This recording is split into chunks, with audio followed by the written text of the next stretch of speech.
All right, so here's the last and final video of Un Sospiro. So this last section's kind of tricky. It kind of gets students tricked up. Here it is.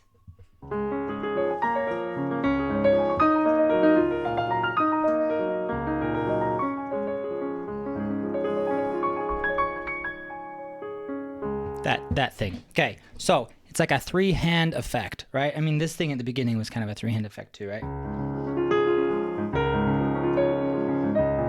Right? It was spaced over by crossing. This is, it's embedded with the thumbs between the two hands. So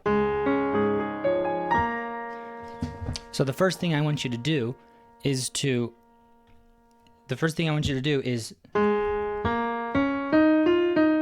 know what that melody is, and then do it between the two hands, just like you'd be playing it. So it's going to start with the right hand thumb.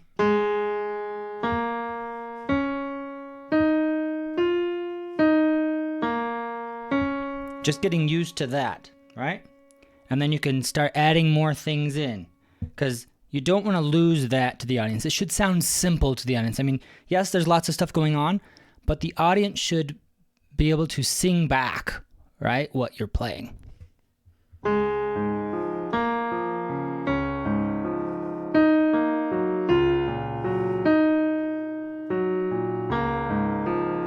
Right?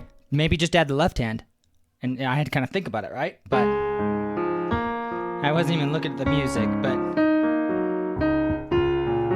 switch back and forth that way. You could do the opposite.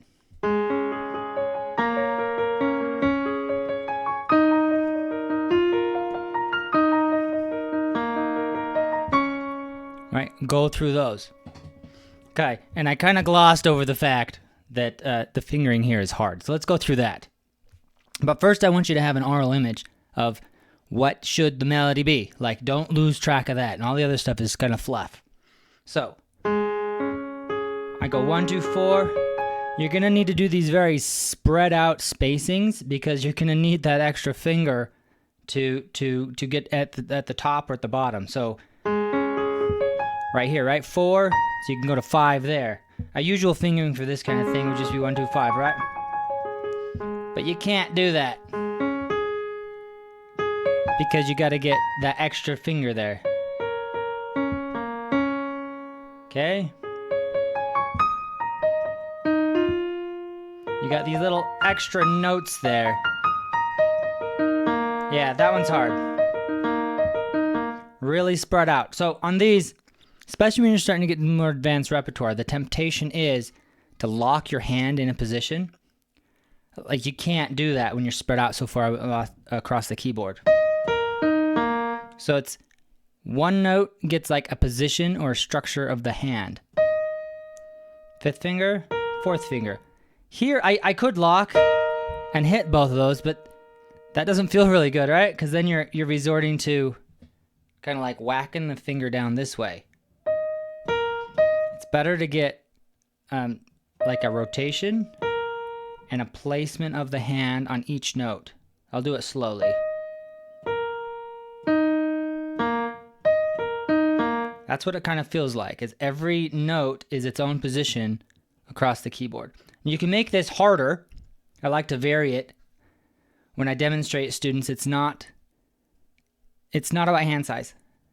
It's about how you use what you got. So you could do something kind of like a ridiculous example, right? 5, 4, 2, 1, or something ridiculous that's like not at all what he wrote. But just to show you, you can do the same mechanics. If you're doing the mechanics correctly, you can spread them out much further on the keyboard and still play it. Yeah, maybe I chose too hard of an example, but sometimes I'll do that. I say, like, this is hard. Make it bigger. Stick an octave between the notes or something. It was that, right?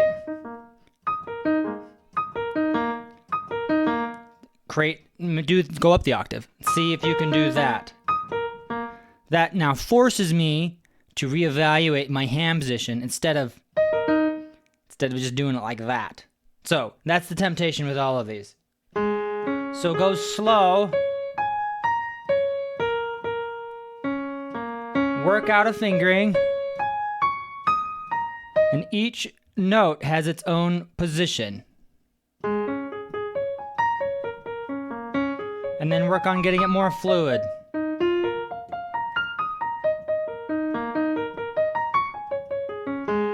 Okay?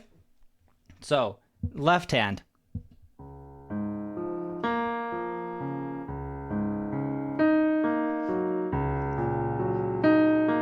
Yeah, so left hand isn't super easy either. It's really spread out. Easier than right hand, for sure.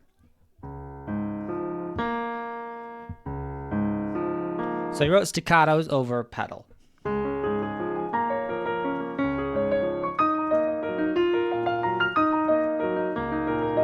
So I would just work and layer up those skills. Left hand alone, right hand alone, work out fingering, do thumbs back and forth of just the melody, do the melody plus the right hand stuff with just left hand thumb, add the melody, then do the reverse.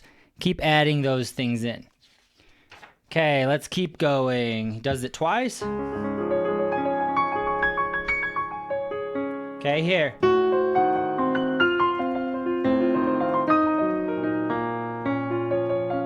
So just more of the same. You're just gonna have to figure out fingering and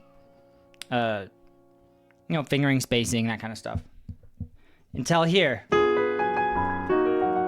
So here it's going inside to outside. These gestures go down this way.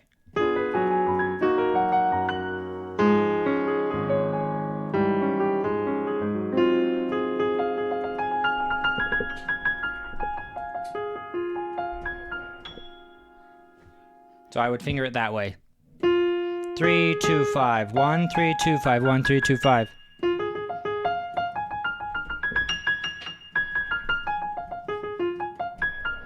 Sorry, my mic's a little bit in the way there. Okay, so once you got the first line, like the rest is more of that. Then here, on the home stretch.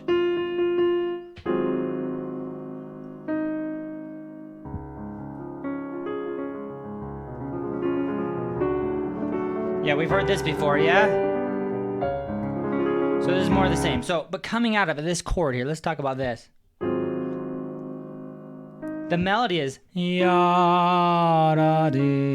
So make sure that comes through. Ya-da. And then delayed. In my edition anyway, there's a tenuto on the D flat. So that's the melody.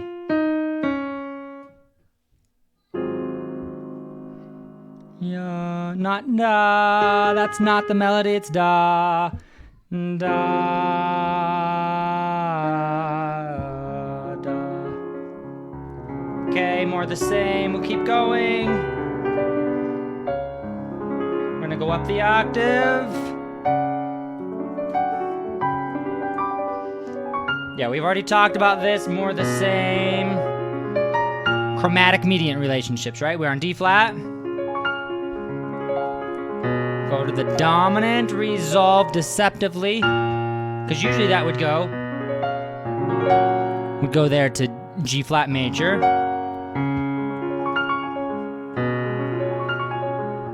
B flat major,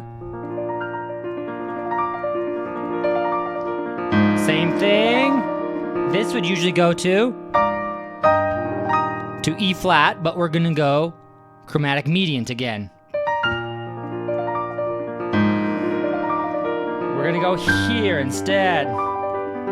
Same pattern. G would usually go to C, we go to E major. Now it's not so surprising anymore. He set up this pattern and keeps doing it. So we've gone to E flat, and where do you think? We're gonna end up on D flat. So anyway. And finally we're gonna land on D flat.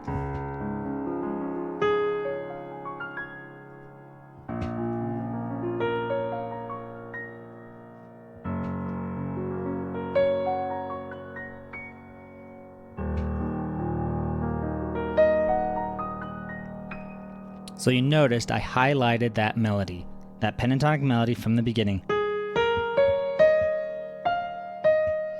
Yeah? So let's see here.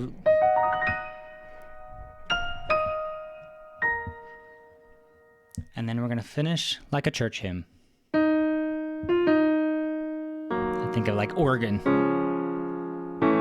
Chromatic mediant again. 2, 1.